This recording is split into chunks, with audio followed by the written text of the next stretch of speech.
My name is Amelia, and if someone had told me a few years ago how my life would turn out, I wouldn't have believed them. I grew up in a fairly normal family. Well, normal by our standards. My dad owned a small window frame business, which kept him busy most of the time, and my mom stayed at home to take care of the house. We weren't rich, but we had enough to live comfortably. Dad never really talked much about his work. When he was home, he would come in late, give my mom a quick kiss, and ask me how my day at school was. That was pretty much it. I didn't mind, though. I was happy in my own little world, dreaming about the future and enjoying life without a care. But all of that changed one day, one moment really. I was 21, fresh out of college, and trying to figure out what to do with my life. I wasn't sure where to start, but I knew I wanted to make my parents proud. Then one evening, while passing Dad's home office, I overheard him on the phone. His voice was tense, almost angry. "No, absolutely not. I won't let you take over my company. I've worked too hard for this," he said. I froze in place, my stomach tightening. I shouldn't have eavesdropped, but I couldn't help it. Something was very wrong. My dad's business was in trouble, and someone was trying to take it away from him. Why hadn't he told us that night at dinner? I couldn't stop watching him. He seemed normal, laughing and joking with Mom about her overcooked pot roast. But I noticed things I hadn't before: the worry lines on his forehead, the way his smile didn't reach his eyes. He was trying to hide it, but he was stressed. I felt helpless. I didn't know anything about running a business, but I couldn't just sit back and watch everything my dad had built fall apart. I decided to do something, even if I wasn't sure what that something was. The next day, I started digging around to find out who was causing the trouble. It didn't take long to figure out that a big-shot businessman named Ethan was behind it. He was trying to take over my dad's company. Caldwell's office wasn't far from where we lived, so I decided to go see him in person. When I arrived at his building, I felt nervous, but I walked straight to the receptionist and asked to see Mr. Caldwell. She looked at me like I had lost my mind. "Do you have an appointment?" she asked, raising an eyebrow. "No, but it's really important. Please, I just need 5 minutes," I begged. Maybe she felt sorry for me, or maybe she just wanted to get rid of me, but after a quick phone call, she waved me toward the elevator. "Top floor," she said. The ride up felt like it took forever. My palms were sweaty, and I could feel my heart pounding. When the elevator doors opened, I found myself face to face with Ethan. He looked older than I'd expected, with silver hair and sharp eyes that seemed to see right through me. "Well, well," he said, looking me up and down. "What do we have here?" I swallowed hard and stepped forward. "Mr. Caldwell, my name is Amelia. I'm here to talk to you about my father's company." His eyebrows shot up in surprise. "Thompson's daughter? Now this is unexpected. Come in, let's talk." I followed him into his large, luxurious office, trying not to get distracted by the stunning view of the city skyline. He sat behind his massive desk and gestured for me to take a seat. "So, Miss Thompson, what can I do for you?" he asked. I took a deep breath, trying to steady my nerves. "Please don't take over my father's company. It means everything to him. There has to be another way." Caldwell leaned back in his chair, studying me like I was some sort of puzzle he was trying to solve. After a long pause, he said, "Interesting. I might be willing to leave your father's company alone, but I have a proposition for you." My heart raced. What kind of proposition? He smiled, but it wasn't the kind of smile that put you at ease. "I'll back off if you agree to marry my son." I stared at him, sure I'd misheard. "Excuse me." You heard me, he said calmly. Marry my son. He needs someone to help him grow up and take life seriously. Do that, and your father's company is safe. I left his office feeling like I was in some kind of strange dream. Marry his son? Was he serious? But the more I thought about it, the more I realized I didn't have many options. If I didn't agree, my dad could lose everything he'd worked so hard for. The next day, I went back to Caldwell's office, determined to do what I had to for my family. He greeted me with the same smug smile as before. So, Miss Thompson, have you made your decision? I nodded, my hands clenched into fists to keep them from shaking. Yes, I'll do it. I'll marry your son. Caldwell clapped his hands together, clearly pleased. Excellent. Let me introduce you to him. Before I could say anything, he was leading me into another room, and there he was, Ethan's son. I had expected someone stiff and businesslike, but the man who stood up to greet me was the exact opposite. He was tall with messy dark hair and a crooked smile that made him look approachable, almost charming. Hey, he said, holding out his hand. I'm William. You must be Amelia. I shook his hand, trying to hide my surprise. Yeah, that's me. Before I could say anything else, Ethan cleared his throat. I'll leave you two to get acquainted. The door closed behind him, and I was left alone with William. I had no idea what I was getting myself into. William's relaxed attitude disappeared the moment we were alone. He ran a hand through his messy hair, looking awkward and a bit unsure of himself. Look, he began, his voice quieter now. I'm really sorry about all this. My dad, well, he's got these old-fashioned ideas, you know? I tried to act like it wasn't a big deal, shrugging casually. It's fine. We're adults, right? We can handle it. William let out a short laugh, but it sounded forced. Yeah, sure. Just a completely casual, modern-day arranged marriage. No pressure at all, he said, rolling his eyes. We ended up talking for the next hour, and to my surprise, William wasn't as bad as I'd imagined. He was funny, sharp, and easy to talk to, even though I could tell he wasn't exactly the responsible type. Still, there was something about him, something genuine under all the sarcasm and awkwardness. I started to understand why his father wanted him to grow up so badly. The next few weeks felt surreal. William and I began dating, if you could even call it that. We went out for dinners, caught a few movies, and even took walks in the park. On the surface, it looked like we were a normal couple, but beneath all of it, there was this unshakable awkwardness. We both knew this wasn't real, no matter how much we pretended it was. It was just part of the deal. Then, 6 months after that strange day in Ethan's office, I found myself walking down the aisle. My dad walked beside me, beaming with pride. He looked so happy, so proud. He had no idea about the deal I had made to save his company, and I couldn't bring myself to tell him. As I said my vows, I looked into William's eyes. There was no love there, not really, but there was a hint of understanding, maybe even friendship. It wasn't the fairy tale I'd imagined as a little girl, but I told myself it could be enough for now.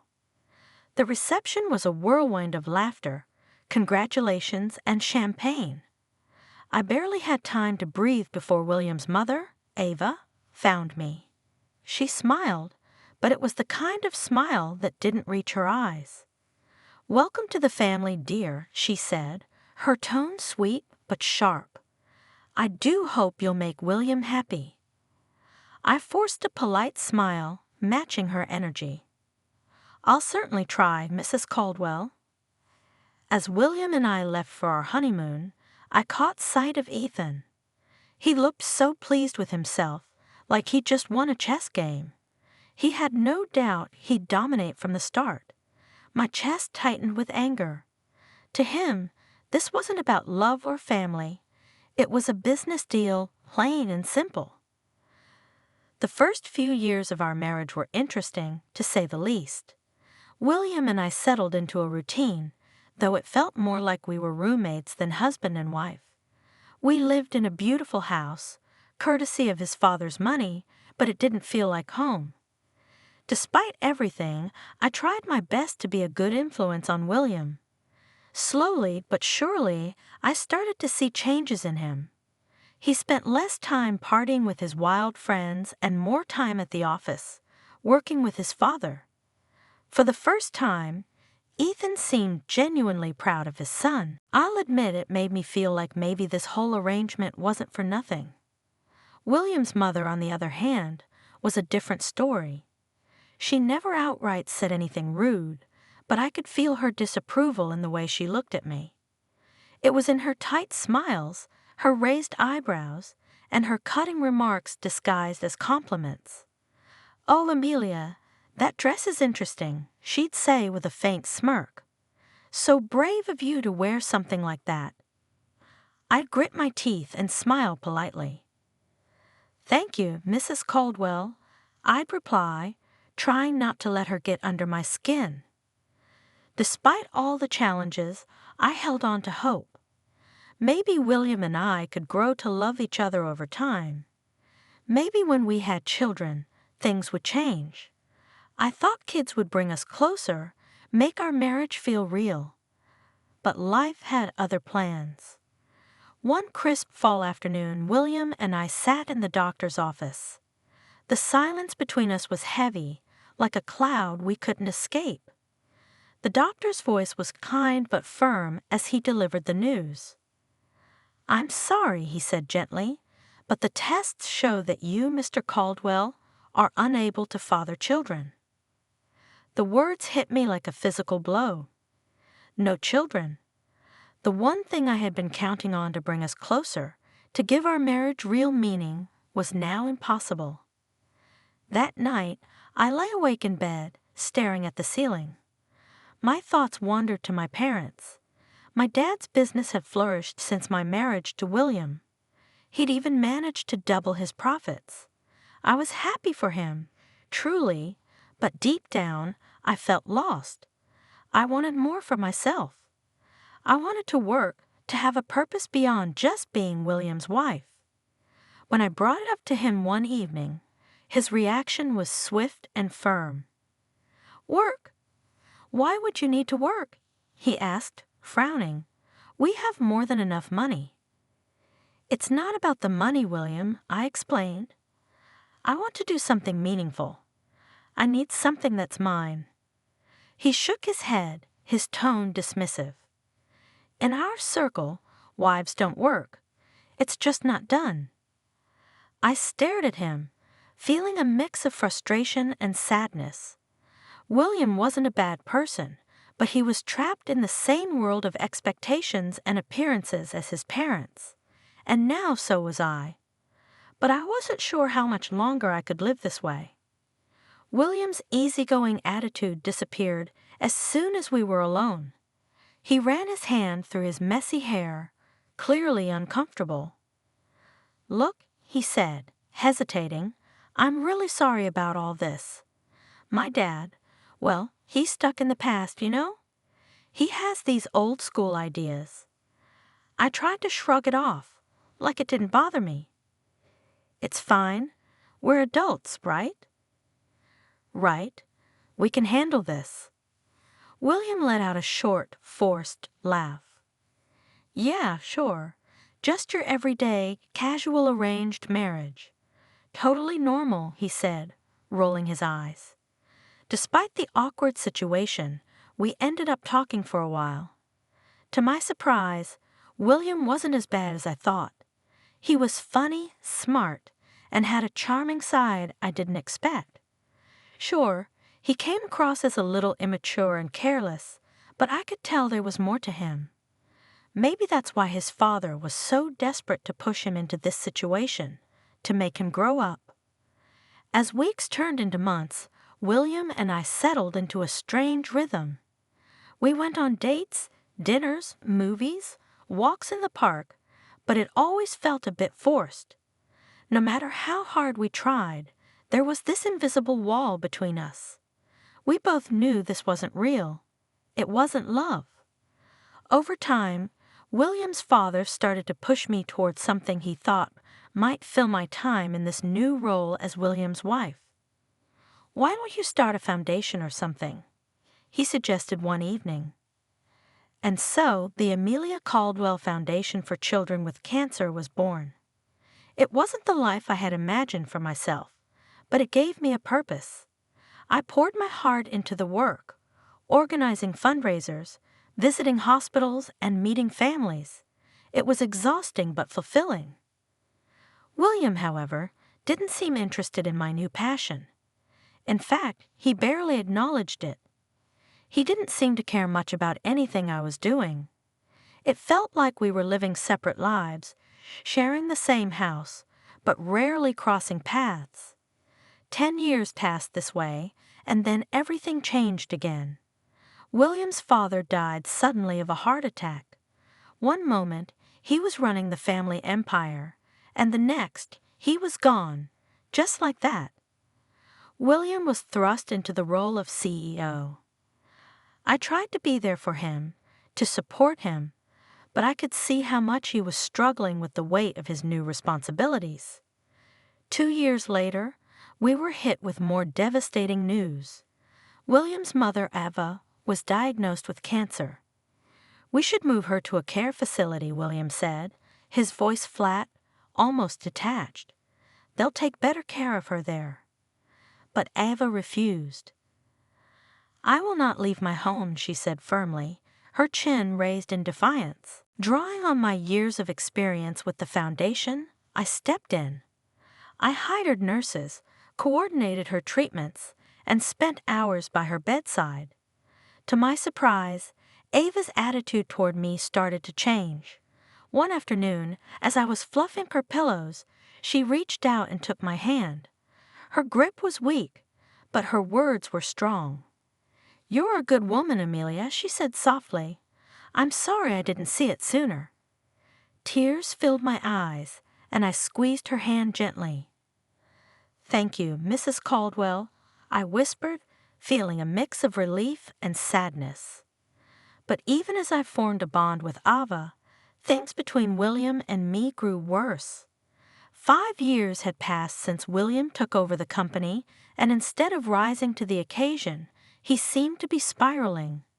He started drinking heavily, staying out late, and snapping at me over the smallest things. One day, I got a call from his assistant. "Mrs. Caldwell," she said hesitantly, "I'm sorry to bother you, but William hasn't been to the office in days. Is everything okay?" That night, William stumbled through the door, reeking of alcohol. I confronted him immediately. "William, what's going on? Your assistant called me. You haven't been to work." He laughed bitterly, slumping onto the couch. "Work? What's the point? The company's going under anyway. Dear old Dad left me a sinking ship, and I couldn't keep it afloat." I stared at him, stunned. All those years of his father's hard work gone, and William didn't even seem to care. Desperate to salvage something, I reached out to my father, who was semi-retired but still sharp when it came to business. He agreed to help and even offered William a position as his deputy, hoping to mentor him back to success. But William didn't take it seriously. He showed up late, left early, and did the bare minimum. I watched helplessly as my father's sales began to drop. One night, after William had been drinking again, I decided enough was enough. "William," I said firmly, "we need to talk about work. You're barely showing up, and my father's company is suffering because of you." His face twisted with anger. "Oh, so now it's my fault? I never wanted this. Jules, any of it." "What are you talking about?" I asked, tried to stay calm. He let out a harsh, bitter laugh. This life, this marriage, I'm just waiting for Mom to kick the bucket so I can sell her house and get out of here. I stared at him, horrified. How can you say that? Your mother is dying, and all you care about is her money. Don't act all high and mighty, he snapped. We both know this marriage is a sham. You're just as eager to get out as I am. Disgusted, I turned to leave the room. As I opened the door, I found Ava standing there. The look on her face told me she'd heard everything. For a moment, we just stared at each other. Then, silently, she reached out and squeezed my hand. In that single gesture, I felt her gratitude, her sorrow, and her quiet strength. A few months later, tragedy struck again. My parents were on a small plane to Hawaii, taking what was supposed to be a romantic second honeymoon. The plane crashed, and they were gone just like that. At their funeral, I stood by their graves, feeling completely alone. William didn't even bother to show up. My own husband couldn't be there when I needed him most. As I watched their caskets lowered into the ground, something inside me shifted. Sorrow gave way to anger. How dare William abandon me in my darkest hour? Fueled by that anger, I marched into my father's old office, determined to take control of my life. What I saw made my blood boil. William was lounging in my dad's chair, barking orders like he owned the place. William, I said, my voice tight with barely controlled rage, we need to talk. He looked up, annoyed. What is it now, Jules? Can't you see I'm busy? I snapped. You couldn't even bother to be busy enough to come to my parents' funeral. He rolled his eyes. Oh, here we go again with the moralizing. You know what, Jules? I'm tired of this. Tired of you, tired of me. I was shocked. Yeah, he said coldly, always nagging, always pushing. Well, guess what? I'm done with it, and I'm done with you. I stared at William, completely stunned. His anger had melted away, replaced by something far worse, a cold, calculating look in his eyes. You know, Jules, he said, his voice suddenly calm, almost too calm. This company, it's worth about $20 million, and guess what? As deputy director, it's all mine now. My heart sank. What are you talking about? I asked, my voice trembling. He leaned back in my dad's chair, a smug grin on his face. I have all the passwords, all the access. I'm in charge now, and there's nothing you can do about it. You can't do this, I said, my voice shaking. You've already destroyed your father's company. I won't let you ruin my father's legacy too. William laughed, a harsh, bitter sound. Oh, I'm not going to ruin it, he sneered. I'm going to sell it piece by piece, and then I'm going to live like a king. Before I could stop him, he turned to the computer and started typing. I watched in horror as he transferred a large sum of money from the company's account to his personal one. There, he said, turning back to me with a satisfied smirk. That should keep me comfortable for a while. Then, as if this whole situation were nothing more than a minor inconvenience, he opened a desk drawer and pulled out a stack of papers. Tossing them onto the desk, he said casually, "Oh, and these are divorce papers. I think it's time we ended this little farce, don't you?" I caught the papers instinctively, my mind spinning. This couldn't be happening. It was all too much. My parents were gone, my marriage was over, and now William was trying to steal my father's company right in front of me.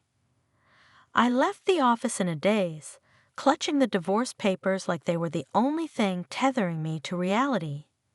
But as I walked, something inside me shifted. I'd spent years bending to William's will, Years of being manipulated by him and his family. No more. It was time to fight back. With renewed determination, I went straight to my father's lawyer, Mr. Tyler. He had been Dad's friend and confidant for years. If anyone could help me now, it was him. "Amelia," he said warmly as I entered his office, rising to his feet and shaking my hand. "I'm so sorry about your parents. How are you holding up?" I collapsed into the chair across from him, the day's events spilling out in a rush. William's betrayal, the money transfer, the divorce, it all came pouring out. Mr. Tyler listened patiently, his expression growing more serious with every word. When I finally finished, he leaned back in his chair, a small smile playing on his lips. "Amelia," he said slowly, "I think it's time I share something with you. Your father made some changes to his will just before the accident." My heart raced as he opened a folder and began reading. "The company," he said, looking up at me with a twinkle in his eye, "it's yours. Your father left it to you, not William." I felt a weight lift off my shoulders, and relief washed over me. But Mr. Tyler wasn't done. "There's more," he said. "Your father dismissed William 2 weeks before his death, fired him outright." I couldn't help it. I laughed. A real, genuine laugh. The first one in what felt like forever. "So all those orders William's been giving? Completely meaningless." Mr. Tyler confirmed with a nod. Then he handed me an envelope. "And this," he said gently, "your father left you a letter." With trembling hands, I opened it. The familiar handwriting blurred as tears filled my eyes. Asterisk, my dearest Amelia. If you're reading this, it means I'm gone. I'm sorry for leaving you like this, but I hope I've left you with the tools to build the life you deserve. The company is yours now, and Jules, it's time to let go of William. You've given enough of yourself to that marriage. It's time to live for you. I love you, sweetheart. Make me proud. Love, Dad? Asterisk. I wiped my eyes and looked up at Mr. Tyler. "Do you have a pen?" I asked. Without a word, he handed me one. Taking a deep breath, I signed the divorce papers William had thrown at me earlier. With each stroke of the pen, I felt lighter, freer. "Can you file these for me?" I asked, handing the papers back. "I want this done as quickly as possible." Mr. Tyler smiled. "Consider it done." As I left his office, I felt something I hadn't felt in years, hope. For the first time, I was in control of my own life. No more William, no more Caldwell's pulling the strings. On impulse, I pulled out my phone and called Abigail, my best friend from the Charity Foundation. "Abigail, it's Amelia. Want to meet for coffee? I've got some news." An hour later, we were sitting in our favorite cafe, lats in hand. "So," Abigail said, eyeing me curiously, "what's this big news?" I took a deep breath and let it all out. The company, the divorce, the letter from Dad. When I finished, Abigail reached across the table and squeezed my hand. "Girl, you're free." "And now you're the boss," she said, grinning. I smiled, but I couldn't help feeling a little nervous. "I don't know, Abigail. Can I really run a company?" She gave me a look that could have melted steel. "Are you kidding me, Amelia? You've been running that foundation like a pro for years. You're smart, you're organized, and you actually care about people. You're going to be an amazing CEO." Her confidence gave me the boost I needed. After our coffee, I knew it was time to face the music. I needed to get my things from William's house. Asterisk, not asterisk our house, but William's house. Deep down, I had never thought of it as mine, and now I knew why. I found Ava, my mother-in-law sitting in the living room. Her face was pale and drawn, the toll of her long battle with cancer evident in her tired eyes. "Ava," I said softly, stepping closer. "I'm here to get my things. William and I are getting divorced." To my surprise, her eyes filled with tears. She looked up at me, her voice trembling. "Amelia, I know I haven't always treated you kindly, but you've been so good to me, especially these past few years. Would you consider taking me with you?" I froze, stunned. "You want to come with me?" Before she could answer, the front door slammed open. William stormed in, his face red with anger. "You," he bellowed, pointing a finger at me. "What the hell did you do? The company accounts are blocked. I can't access the money." I straightened my back and met his furious gaze, refusing to back down. "That money isn't yours, William. It never was. And by the way, my father fired you 2 weeks before he passed. You have no claim to the company anymore. I've already instructed security to block your access to the building." His mouth opened and closed like a fish gasping for air. Then his eyes darted to the suitcase Ava had been packing. "Mom, what are you doing?" he asked, his voice tinged with disbelief. Ava looked at her son, her face a mixture of sadness and determination. "I'm going with Amelia," she said firmly. "I'm sorry, William, but you've proven to be unreliable. I can't stay here anymore." William's face turned an even deeper shade of red. "Unreliable? Me? This is all your fault," he shouted, jabbing a finger toward her. "You raised me to be this way, with your coddling and ridiculous expectations." He turned to me next, his voice dripping with venom. "Fine, get out. Both of you. I don't need either of you." I felt a pang of pity for him as I looked at the man I had once thought I'd spend my life with. He was bitter, angry, and completely broken, a far cry from the charming, if flawed, person I had married. But I couldn't let myself be swayed by those feelings anymore. "Come on, Ava," I said gently. "Let's get your things." As we packed, William continued his tirade, shouting insults and blaming everyone but himself for his failures. We ignored him and focused on getting out. The drive to my parents' house was quiet. Ava dozed in the passenger seat, worn out from the stress of the day. When we arrived, I felt a lump form in my throat. The house felt so different without Mom and Dad. "We're here," I said softly, gently waking Ava. She stirred and looked at me with a tired smile. I helped her inside and led her to my parents' bedroom. Her eyes widened as she took in the cozy space. "Are you sure, Amelia?" she asked hesitantly. I swallowed hard, fighting back tears. "Yes, I think they would have wanted it this way." As I helped Ava settle in, a wave of emotions washed over me. Grief for my parents, relief at being free from William, and uncertainty about what lay ahead. But beneath it all, there was a glimmer of hope.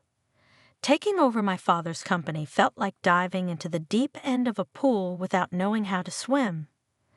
Those first few months were overwhelming. A whirlwind of meetings, financial reports, and sleepless nights. But I was determined to make it work. To help me navigate the complexities of running a multi-million-dollar business, I hired Logan, a brilliant business consultant. He became my right-hand man, patiently guiding me through the challenges. "You've got good instincts, Amelia," he'd say. "Trust them." Slowly but surely, I found my footing. 6 months in, I wasn't just keeping the company afloat, I was thriving. The company's performance began to improve, and I felt a deep sense of pride knowing my dad would have been proud too. At the same time, I never neglected the Cancer Foundation. In fact, my work there became even more meaningful. It was a connection to my past and a beacon for my future. Ava's health, however, continued to decline. I threw myself into her care, determined to make her final days as comfortable as possible. During those 2 years, we grew close in a way I never thought possible. We healed old wounds and formed a bond that felt more like mother and daughter than in-laws. The day she passed away, I held her hand and whispered, "Thank you for everything, Ava." She gave me a weak squeeze and a small smile before slipping away peacefully. I organized the funeral myself, wanting everything to be perfect. William didn't show up. I wasn't surprised, but it still hurt to see how far he had fallen. A few weeks after the funeral, I received a call from Mr. Tyler. "Amelia," he said, "there's something you need to see. Can you come to my office?" When I arrived, I was shocked to find William already there, a young blonde clinging to his arm. Her smile faded as she glanced at me. William smirked, his tone dripping with mockery. "Well, if it isn't the little CEO. Don't worry, Jules," he said. "I'm just here to collect my inheritance. Mom and I may not have seen eye to eye, but blood is thicker than water, right?" I clenched my jaw, biting back a response. Instead, I waited for Mr. Tyler to begin reading Ava's will. As the lawyer spoke, I watched William's smug grin slowly morph into disbelief and then raw anger. "And so," Mr. Tyler concluded, "I leave my house and all my savings to Amelia, with the condition that the money be donated to the Cancer Foundation she so passionately supports." Tears welled in my eyes as Ava's final act of kindness overwhelmed me. William, on the other hand, exploded. "This is asterisk bullshit asterisk," he yelled, slamming his fist on the desk. "She manipulated Mom. She's a fraud, a gold digger. She ruined my life, and now she's stealing my inheritance." The blonde by his side looked horrified. "Wait," she said, stepping away from him. "You told me we'd be set for life with this money. I'm out of here." She stormed out, leaving William sputtering in anger. As I left the office, his ranting faded behind me. I felt light, free. Ava's gift wasn't just about the money. It was her way of saying she had seen me, truly seen me, and found me worthy. For the first time in years, I felt like I could breathe again, and this time I was ready to take on whatever came next.